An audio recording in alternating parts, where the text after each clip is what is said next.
नमस्ते बच्चों, मैं कुमारी प्रीति श्रीवास। आज मैं आप लोगों को कक्षा 5वीं में पर्यावरण अध्ययन के अंतर्गत जड़ एवं पत्ती पाठ के विषय में बताने वाली हूँ। जड़ एवं पत्ती पाठ के अंतर्गत मैं आप लोगों को आज पत्तियों के जमावट के बारे में बताने वाली हूँ। पत्तियों का जमावट नाम से ही स्पष्ट है कि पत्तियाँ जो होती हैं वो तनों पर, शाखाओं पर या टहनियों पर किसी एक खास क्रम में, एक पैटर्न में जमी हुई होती हैं, तो उसी को पत्तियों का जमावट कहते हैं। हर पेड़ पौधे में पत्तियां एक विशेष प्रकार के क्रम में जमी होती हैं। पेड़ पौधों की टहनियों पर पत्तियां जो है 3 खास प्रकार के क्रम में जमे हुए होते हैं, जिसमें सबसे पहले होती है पत्तियों के जमावट का प्रकार। सबसे पहले होता है अकेली पत्ती या उसे एकांतर क्रम कहते हैं। अकेली पत्ती में जो पत्तियां होती हैं वो तनों या टहनियों, शाखाओं में एक जगह से केवल एक पत्ती निकलती है और दूसरी पत्ती दूसरे जगह से निकलती है। जैसे कि यहाँ पर देखिए, ये है मनी प्लांट का पौधा, मनी प्लांट के पौधे की तने। तो इस तने में, मनी प्लांट के पौधे के तने में देखिए, यहाँ पर एक पत्ती यहाँ से निकली है, उसके बाद जो दूसरी पत्ती है वो यहाँ से निकली है, तीसरी पत्ती फिर यहाँ से निकली है, चौथी पत्ती यहाँ से निकली है, फिर पत्ती यहाँ से निकली है। यानी इस मनी प्लांट के पौधे की तने में पत्तियाँ अलग अलग जगह से निकली हुई है, इसलिए इसको एक जगह से एक ही पत्ती निकली है, इसलिए इसे एकांतर क्रम बोलते हैं। इस पत्तियों के जमावट को एकांतर क्रम बोलते हैं और ऐसी पत्तियों को अकेली पत्ती कहते हैं।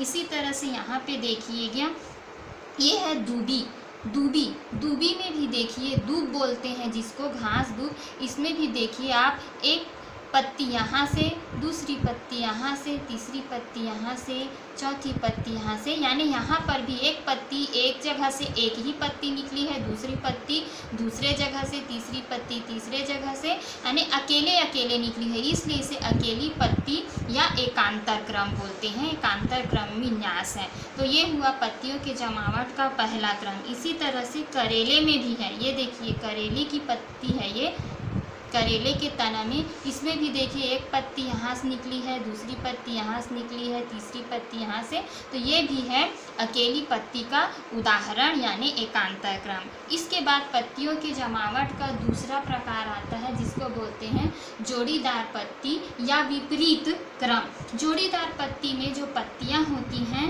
वो तने पर एक जगह से 2 पत्तियां एक साथ निकली हुई होती हैं। जैसे कि ये गेंदे की पत्ती है, तो यहाँ पे देखिए आप, एक जगह से एक साथ 2-2 पत्तियां निकली हुई हैं, जोड़ी जोड़ी में निकली हुई हैं, इसलिए ऐसे पत्तियों के ऐसे जमावट को जोड़ीदार पत्तियां कहते हैं और विपरीत क्रम बोला जाता है, क्योंकि एक दूसरे के विपरीत में है, इसलिए इसे विपरीत क्रम कहते हैं। इसी तरह से देखिए, ये सदा सुहागिन में भी देखिए, यहाँ पर ये देखो निकला है, 2 पत्तियाँ एक ही जगह से निकली है, एक दूसरे के विपरीत और जोड़ी जोड़ी में है, इसलिए इसको जोड़ीदार पत्ती कहा जाता है और विपरीत क्रम बोला जाता है। ये पत्तियों के जमावट का दूसरा प्रकार है।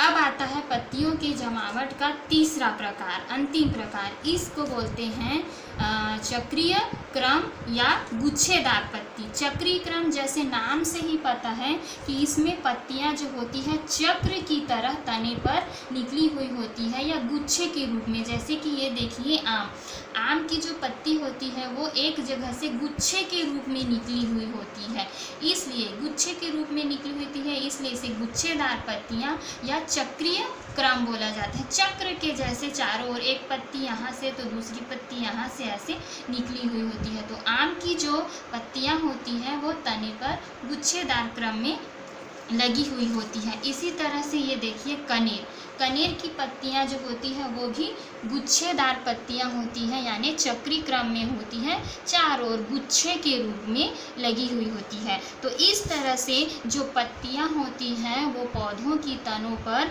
3 प्रकार के जमावट में होती हैं। अकेली पत्ती जिसमें एक जगह से केवल एक पत्ती निकलती है, जोड़ीदार पत्ती जिसमें जो पत्तियां हैं तने पर एक जगह से दो दो पत्तियां एक दूसरे के विपरीत निकलती हैं, और तीसरी होती है चक्रीय क्रम या गुच्छेदार पत्ती जिसमें तने पर पत्तियां एक जगह से गुच्छे के रूप में निकलती हैं। अब इसी में आगे हम जानते हैं जड़ के बारे में। जड़ के बारे में कि जितने भी पेड़ पौधे होते हैं उनकी जो जड़ें होती हैं वो किस प्रकार होती हैं। तो जड़ें भी जो हैं वो सारे पेड़ पौधों में दो प्रकार की जड़ें पाई जाती हैं। जड़ों के प्रकार दो प्रकार होते हैं। पहला जड़ होता है मूसला जड़ और दूसरा जड़ होता है रेशे जड़। तो मूसला जड़ क्या होता है, सबसे पहले जानते हैं। मूसला जड़ ऐसे जड़ को बोलते हैं जिसमें जो जड़ें होती हैं एक मोटी शाखा के रूप में जमीन के नीचे जाती हैं। जैसे कि मैं यहाँ पर दिखा रही हूँ आपको, ये देखिए सदासुहागिन की जड़ है। सदासुहागिन की जड़ देखिए एक मोटे शाखे के रूप में है और फिर उससे छोटी छोटी पतली पतली जड़ें निकली हुई हैं। तो इस प्रकार की जो जड़ें होती हैं उसको मूसला जड़ कहते हैं।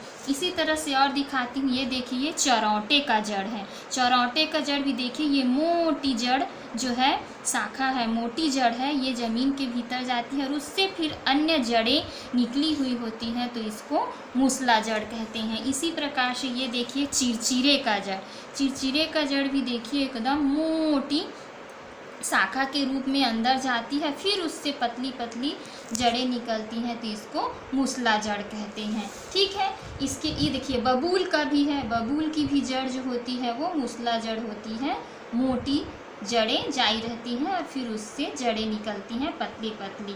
ठीक है, इसके बाद ये हो गया मूसला जड़। फिर आता है दूसरा प्रकार जड़ों का, रेशेदार जड़ें। रेशेदार जड़ें यानी नाम से ही स्पष्ट है कि रेशे यानी पतले पतले धागे के समान जो जड़ें होती हैं उसको रेशेदार जड़ें कहते हैं। जैसे कि धान, ये देखिए ये धान है। धान की जड़ें देखिए, ये जड़ें जहाँ से निकली है वहीं से पतली पतली पतली रेशे एकदम महीन धागे के जैसे निकली हुई है, पतली पतली रेशे के समान, इसलिए ऐसे जड़ों को रेशेदार जड़ें कहते हैं।